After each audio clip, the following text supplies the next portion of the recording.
What is up, Super Tubers? It is ID at Geekdom, and we are talking everybody's favorite topic on this channel, of course, and that's Dragon Ball. And joining me for this topic here from LaughingStockMedia, Mike is back in the sack, although not in my sack. Not that there's anything wrong with that, though. What's up, brother? Hey, how's it going? Good. And we're talking about Dragon Ball, and one of the questions that was posed that you had brought up to me in the past, and a lot of fans have actually talked about this because it really is kind of a weird situation. Doesn't really make much sense. I mean, you could always say, well, it's the story of Dragon Ball. It's like any story, you have to do this, but we should talk about it in more detail. And that question is, why was Raditz so weak in Dragon Ball Z compared to the other people of his race, like Nappa, Vegeta, and obviously he was stronger than Goku, but why was he so weak compared to Nappa and Vegeta? And that's what we're talking about today. I mean, it's really weird when you think about it, because the fact that Saiyans are battle-hardened aliens, like they're a warrior race, and they train under 10 times gravity because they're born under that. They're just completely used to it. Yeah. And they go and they fight all these different alien civilizations when they conquer their planets. And, I mean, there's got to be some strong ones out there. I'm sure that the majority are pretty weak, like Earthlings. But overall, like, you got to figure, after years and years of fighting these different alien races, almost being killed and getting zenkais, why the hell is Raditz only a 1200 power level?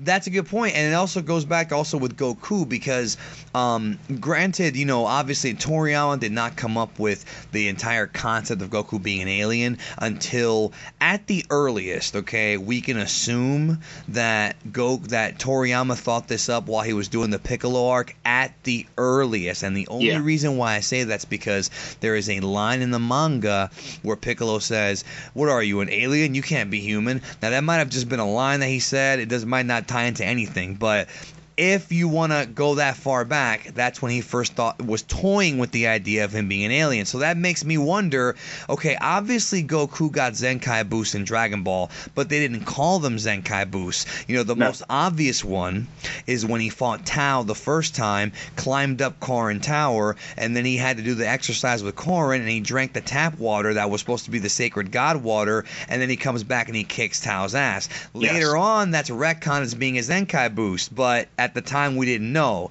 So then that also begs the question, shouldn't Goku have been a little bit stronger at the beginning of Dragon Ball Z? I mean, in comparison, maybe not. Maybe I'm just overthinking it. Well, the way I always thought of Zenkai boost is essentially that the Saiyan biology reacts especially to the situation or the opponent that they're facing. So in the case of pain, right? Would that be the correct thing? Like pain? Is that what you think? Well, I think it's something along the lines of basically that the body is reacting to the power of the opponent that they're facing. For example, when Vegeta fought Goku on Earth, Vegeta had a power level of 18,000. Yeah. Now, Vegeta, after he got the Zenkai boost, supposedly had a power level, according to the different guides, of 24,000. And the reason why this is peculiar and might line up with this theory is because of the fact that Vegeta's power level matched Goku's at 8,000 when it multiplied by the Kaioken times 3. So that could have been the point, is that the Vegeta could have matched up his body biologically to Goku's. Yeah, and not just that. No. And, of course, after Vegeta fought... what were you saying? No, I was just saying that a lot of fans were wondering, who was really stronger during that fight, Goku or Vegeta. The answer is Vegeta. Had it not been for the Kaioken, Goku would have gone down. Oh, yeah. I mean, Goku was easily outmatched by Vegeta, more than 2-1. Yes. But... I mean, after Vegeta, this is all going by the different guides, since we don't have any specific power level of Vegeta after he gets the Namek, as far as I know. However, once Vegeta is beaten by Zarbon and gets another Zenkai, his power jumps above Zarbon's. So I kind of feel like it's either the Saiyan biology tries to match up to its opponent based upon their power, or it's something else that's just I mean, when you think about it, Zenkai is basically a plot element created by Akira Toriyama so he can make certain people as strong as the next one so they can move on to the next stage. But to make more powerful villains. Yes. Yeah, absolutely. And that's the whole thing with Raditz is that he comes in, he's all impressive. It forces Goku and Piccolo, who are rivals, to team up and fight him. But at the end of the day, he was nothing compared to Vegeta and Nappa. Which is just so weird because when you think about it, considering the different Zenkais he must be getting fighting all these different aliens on different planets, he should have been massively above even the two of them combined. And it's just really weird to think about. Like, what was Raditz doing for all of these different years when he wasn't getting Zenkai boosts? So you're thinking that a possible theory is, Yes. well, I'm going to hit you with two of them. One of them is not that plausible. Now, he is older than Goku, but he's younger than Vegeta. I think he's younger than Vegeta, right? I think so. You would think that. Okay, so that means that he's only about 4 or 5 years older than Goku. So I can understand if they're a little more equal in power level when it comes to that. However, as you said, it appears like Raditz is out in space, like he described, fighting these aliens, and he should have been more powerful. It's one of two things, bro. Either he wasn't fighting that much, maybe he just helped them along and was kind of like, not really getting involved in a lot of battles. Or, and this is a question that actually I have wondered about, which I don't think is ever really brought up in Dragon Ball. Do they get Zenkai boosts in their Oozaru form? Because if he's using his Oozaru form every time he fights, maybe he never got a Zenkai boost. I don't think they would. I mean, unless a Zenkai boost is basically a near-death boost in power. So if a Saiyan is pushed to the brink, to the point where they're at the breaking point, their body reacts accordingly. Yep. So if he's in Oozaru form, as his great ape state, he's 10 times stronger than he would be. He's wiping people out without even breaking a sweat, is what you're saying. I mean, he'd be 3 times the strength of Nappa in that form, and there's a very low chance that the majority of the alien species they fight are 12,000 or higher, especially when we think of the fact that most of Frieza's elite warriors are incredibly weak. Like the only most powerful warriors he ever has, if we're even counting Apul and Apul? Well, he's awesome.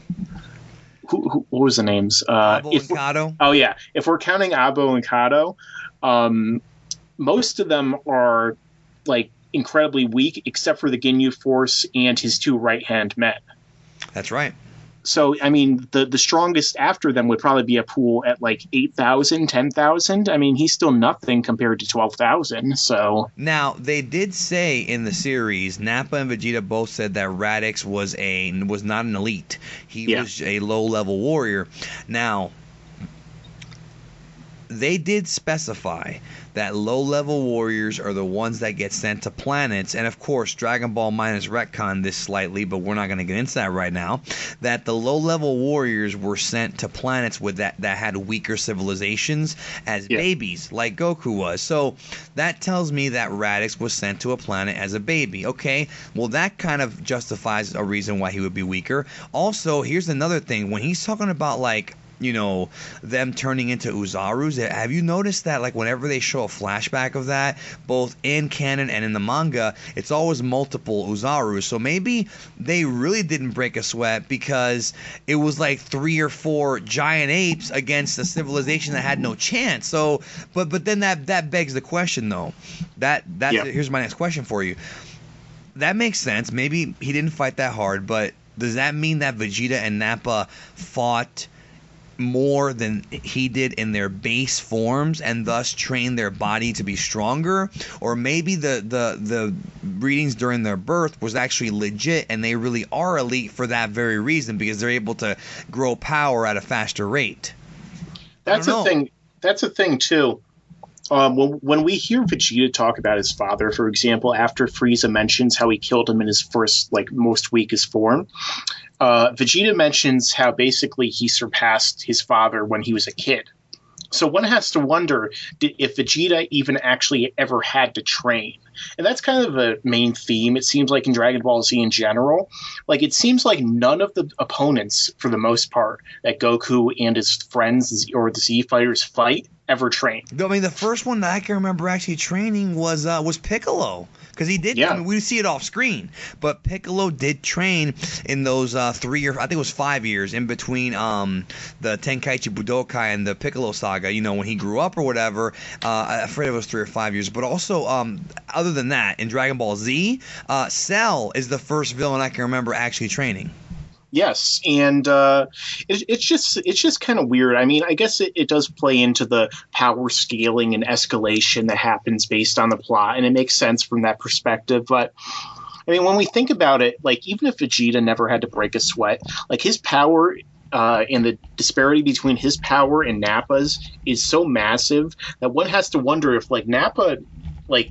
Did Nappa even train? Like, if Nappa wasn't training and his power was so much higher than all the other alien races that they fought combined, one has to wonder, you know, how was he able to fight so effortlessly, and Raditz, you know, wasn't. I mean, the only thing I can think of is that he took it easy. That's all I can think of, bro. Maybe Raditz was just chilling on the sidelines when letting them do the work. But I mean, Vegeta doesn't seem like the kind of guy who would just like let everyone do his work for him. He does seem like the kind of guy who would do that. Right. Well, also not just that. Well, later on he wasn't, but at that time he was. Not just that, but also I think with the whole low level thing, the power scaling, I think that, and this is all speculation, I'm guessing that Frieza sent Raditz to the weaker planets on purpose, and therefore he was never tested like Nappa and Vegeta were, whereas Nappa and Vegeta, even though they have the power scan that they are more powerful, their bodies obviously were challenged a lot more than Raditz. So to me, that's the answer to the question. That's either one of two things. He either took it easy or he was sent to planets that weren't even a challenge for him, whereas had he gone on more missions with Vegeta and Nappa and was allowed to do more things, maybe he would be more powerful. This actually brings up something that I just thought of actually too. And that's a very good idea. What? Tarble? Why is Tarble so weak? Well, no, not just that. But I mean, next video. You can say, yes, I think that actually ties into this though. Yeah. Because of the fact that if Raditz was sent away as a kid, like as a baby, to another, because he was too weak, because he was a low level, to another planet, that would mean that Raditz didn't grow up under 10 times gravity. Now, Nappa is in the Bardock special older than Vegeta. He was already an adult when Vegeta was born, and Vegeta spent his childhood on the planet. And he said Nappa was almost like a stepdad to him, bro, in a weird way. And of course, Vegeta said when he was a child, he surpassed his father. Now, this would mean that Vegeta surpassed his father when he was living under 10 times gravity. Oh, also, does that mean that his father's low level? Well, no. I think the thing is essentially that the 10 times gravity plays a massive factor in this. The training. Because the reason why Goku was able to get so powerful to where he could surpass Nappa and where he could stand any sort of chance against Vegeta was because of the 10 times gravity on King Kai's planet. That's right. So it's possible that Raditz didn't get super strong because he spent most of his life or all of his life on normal Earth kind of gravity planets. AKA he took it easy, bro. I mean, his choice or not, he had it easier than the other two. But so if Raditz maybe grew up on planet Vegeta or spent as much time as Vegeta did before it was blown up, then maybe he could have been a lot stronger because naturally the 10 times gravity would make him a roughly 10 times stronger, I would think. Or maybe he was just more of a coward too. Maybe he just said, okay, you know what? And here's the other thing too. Another thing that we didn't even bring up, okay? This goes along with this somewhat, but does Raditz know how to create the artificial moon? I doubt it. I doubt it too. So that kind of kills my theory because I was thinking maybe Raditz. Go ahead. Oh, no, go ahead first. No, I was going to say, I was thinking that maybe Raditz was sent to these planets and he would immediately go into his Oozaru form, wipe them out, and then just chill. Whereas Vegeta and Nappa like to fuck around, toy around with them. That could be a possibility. But if Raditz does not know how to create that artificial moon, unless they were tactical enough to send him to planets that had moons, that could be it too. We don't know. I mean, that's possible. I would actually like that. That would actually make more sense to me, you know? Well, Vegeta specifically said when he came to the Earth that he lined up their arrival with the full moon. So it's entirely possible that that's their strategy to begin with. That just in case they come up against opponents that are too strong for them, there's a moon. They've got computers and shit. So yeah, maybe Raditz never learned the artificial moon, but maybe he didn't need to. This really is like a what if video in a way. They're all theories, but I think our theories are pretty good, bro. It's either Raditz's never had it the main thing is he never had it as hard as Vegeta and Nappa. He never had, as difficult a fight in his base form at all, and he never did the 10 times gravity. I mean, other than that, there's really no other reason. And maybe he just didn't go on as many missions as Vegeta and Nappa did. And I'm not saying he didn't go on missions, but maybe, remember, if they sent him to a planet as a baby, how old, and this is a different theory, how old does a baby have to be before they get picked up by the elders, I guess, or whatever? Like, do they wait like until the baby's 5? Do they wait until the baby's 10? Like, they waited until Goku was 18 or 20 something. Yeah, I mean, another thing is too, like, how does the baby even survive on another planet? I mean, I guess that Saiyans are more animalistic than humans, so maybe they have natural instincts that allow them to hunt. But you got to wonder, like, how can a baby even survive on his own on these other planets, regardless of how powerful he is? Yeah, that's it. Well, I always just assume that once they did their deed that they would maybe they got picked up right away. Maybe it's not 5 years. Maybe it's like they throw them there, the full moon happens, they wipe out the planet, and they come get them in like a couple days. I mean, who knows? Didn't Raditz say that when they're in their Oozaru forms they could have wiped out everybody in 3 days? Pretty much. Nappa said that. I think Nappa may have said that he could wipe out the whole population in 3 days. So I mean, it makes sense. You do kind of have to wonder how much damage they do to the planet when they're doing that. I mean, when they're those great apes, I mean, how much control can they really have? I mean, they're blasting out mountain busting moves from their mouth like every moment. So the final answer to our question is because Raditz is a bitch. Yeah. although as a little thing before we go, I do have to kind of wonder, what if Raditz actually stayed alive? Because the thing is that it seems like Raditz might have a little bit more potential just being at that strength, even if he was a bitch and weaked out like all the time and just sat on the sidelines. Like, he was still at 1200, and considering all the training that Goku had throughout his life, all the magical boosts that he got, it's kind of weird that Raditz is still so much stronger than Goku. So you kind of do have to wonder, how strong could Raditz get if he actually learned how to train like Goku? You mean like if he went? Are you talking about like if he underwent the same kind of training that Goku did, like with Kami and like that kind of stuff, or afterward, like Kai and all that? Well, I mean, it'd probably be much easier to figure out afterwards. Like, if Raditz was training alongside Goku, do we think that Goku might still be able to surpass him, or do we think that Raditz would stay ahead with the lead? That's a great question. That's a really good question. And the same thing goes with Nappa, too. Like, even though Vegeta was stronger than Nappa, obviously, a lot of fans have often wondered what would have happened if Raditz and Nappa stayed alive. I remember I had one kid post a comment on one of my videos about, I want to see Nappa and Raditz come back in Dragon Ball Super, and I was like, well, I really doubt that, but that tells me that people are fans of Raditz and Nappa in one way or another, and I think a lot of people are curious about.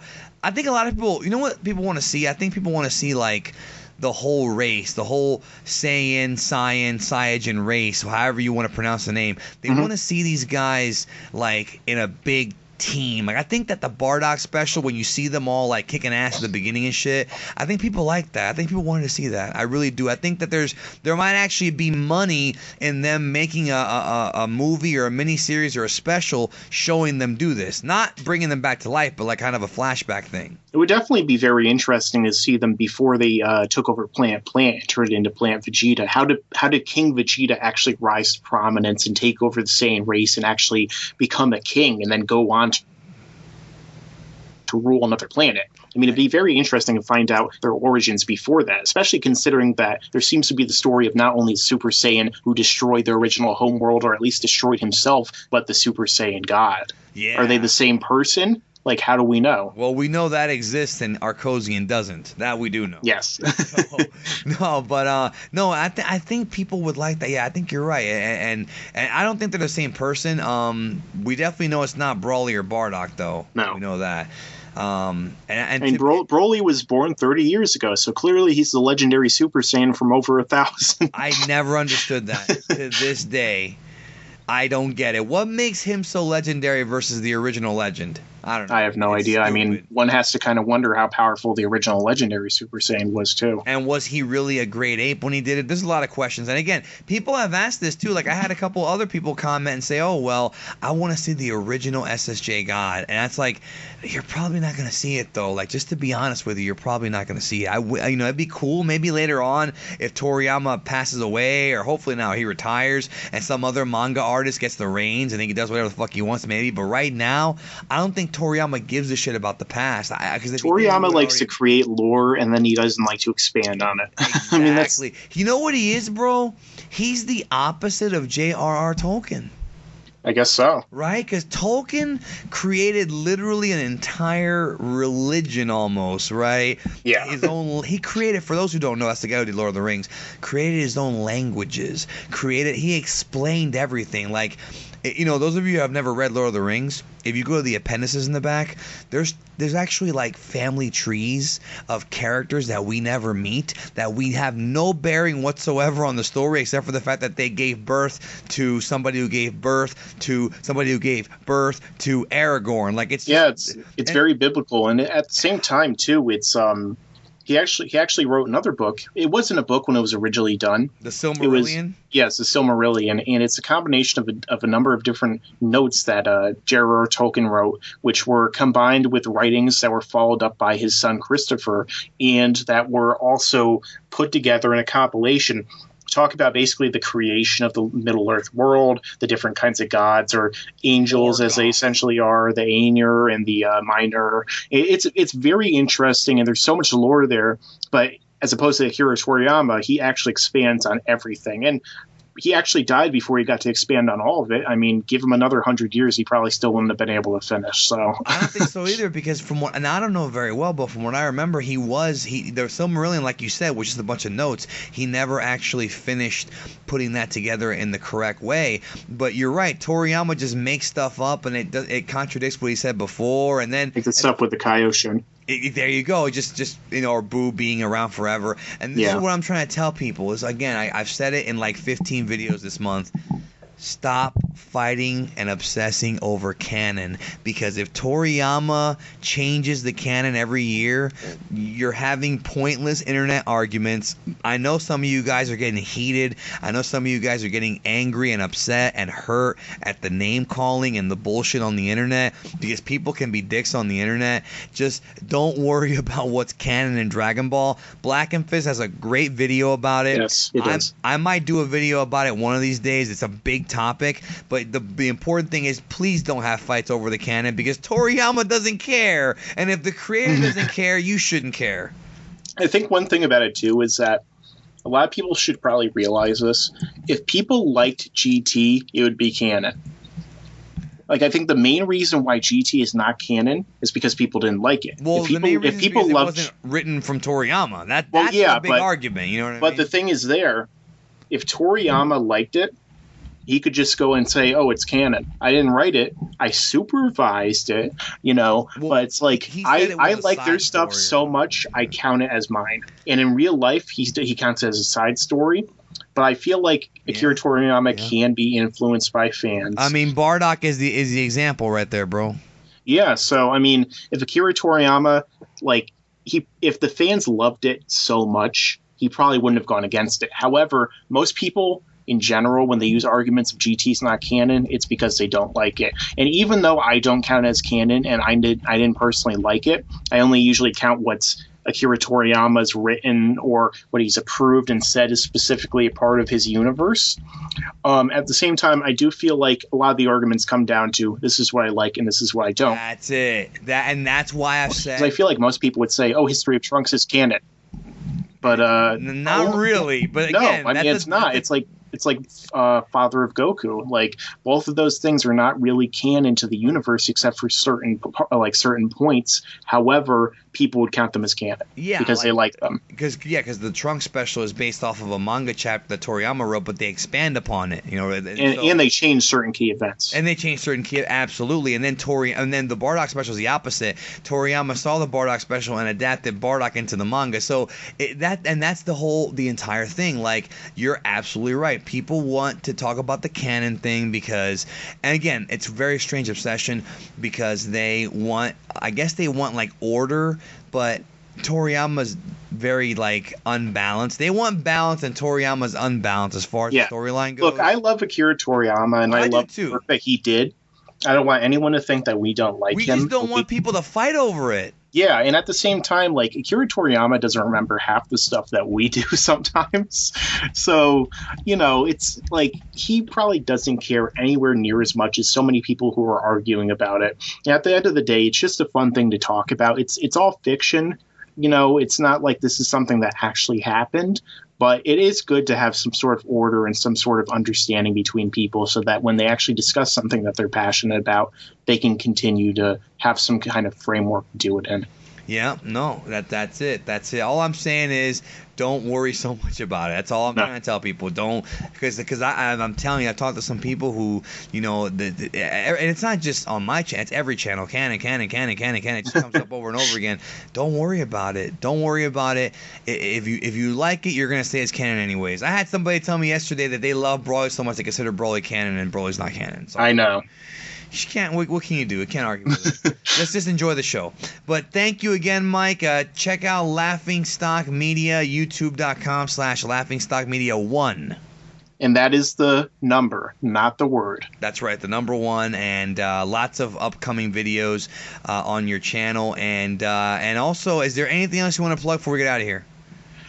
Well, I just have so many different videos coming up that I really want to talk to everyone about. I really want to show them this different point of view that I have about certain key elements. You know, I got what ifs. I also have an Ask FM. So if you have any questions you want to ask me, I would love to talk about them. I would love to hear them. And so definitely go to ask.fm/LaughingStockMedia. And but not with the one, right? No, there's no one involved in this one, so It's much easier. There you go. Yeah, you don't have to type that extra key. Yeah. No, I was just making sure because I don't want people to get confused. You know how it is. Yeah, check out Laughing Stock Media, and of course, comment. Let us know your thoughts on Raditz, why you think he was so weak. If you have any thoughts, I mean, really, you don't have to think about it if you don't want to. And we'll see you next time. I mean, we'll catch you down the road. All right, see you later.